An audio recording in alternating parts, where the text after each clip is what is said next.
En tout cas, c'est un ouf de soulagement pour la population de la province du Tanganyika, dans le sens que nous avons constaté, après la publication du gouvernement Souminois II, que le Tanganyika venait de gagner 3 ministères stratégiques.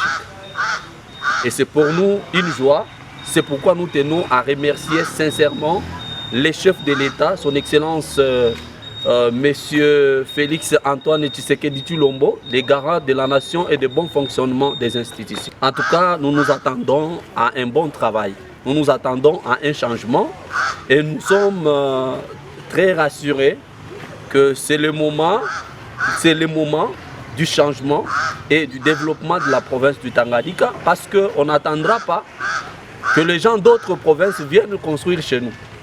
C'est-à-dire, ils sont nommés effectivement ministres nationaux, ils sont là pour toute la population de la République démocratique du Congo, mais aussi ils doivent tenir compte qu'ils viennent de quelque part. Venir de quelque part, c'est-à-dire qu'ils connaissent d'ailleurs mieux les difficultés que traverse la province du Tanganyika aujourd'hui.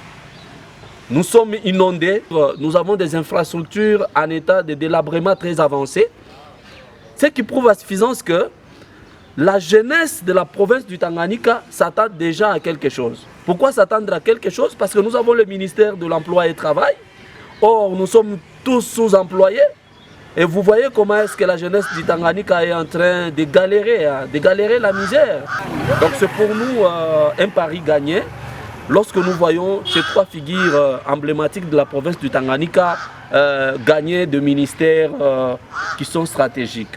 Premièrement, permettez-moi de féliciter ceux qui ont été élevés.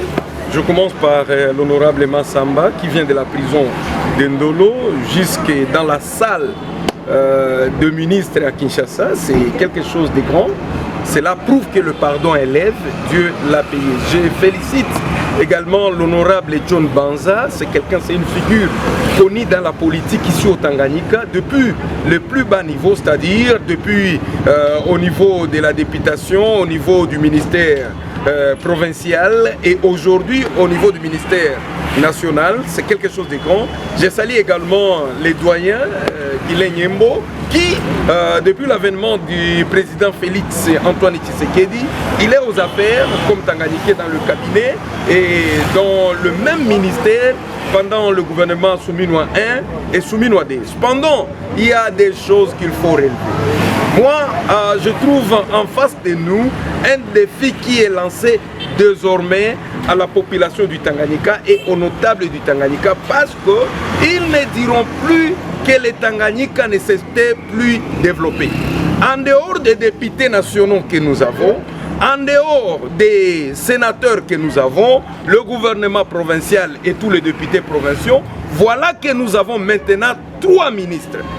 Pas n'importe lesquels. Nous avons le ministre qui est chargé de plan et aussi la coopération et développement. Nous avons le ministre qui est à l'emploi et du travail. Nous avons le ministre qui est aux infrastructures et travaux publics. Tout le monde connaît l'état à lambeau dans lequel la province du Tanganyika se retrouve aujourd'hui. Une province à reconstruire, toutes les routes à refaire. Mais nous avons notre ministre qui est aux infrastructures, qui est l'honorable John Banza. La population du Tanganyika, 98% dans le chômage.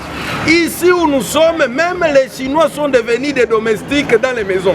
Voilà que nous avons aujourd'hui quelqu'un qui doit peser pour que même le bas peuple du Tanganyika puisse avoir du travail, parce que toutes les entreprises au Tanganyika sont entre les mains des étrangers, même le plus bas emploi est entre les mains des étrangers. Mais cependant, le ministre de l'Emploi et du Travail, désormais du Tanganyika, le ministre du Plan, pour amener tout ce qui est coopération, tout ce qui est développement par rapport aux ONG au Tanganyika. Pourquoi ne pas penser, pourquoi ne pas applaudir? Parce que le président Félix Tshisekedi nous a tout donné et il veut voir maintenant qu'est-ce que le Tanganyika va devenir. Notez cela avec moi que je suis de l'opposition, mais je fais une lecture qui est purement scientifique et objective. Si toutes ces personnes des CV, vous n'arrivez pas à relever les défis actuels dans le domaine des infrastructures, dans le domaine de l'emploi, dans le domaine du développement de la province, Et bien voilà, nous allons le doiter, nous allons dire clairement que les Tanganyika ne s'étaient pas développés parce que les Tanganyikais n'ont pas eu la bonne volonté de les faire développer.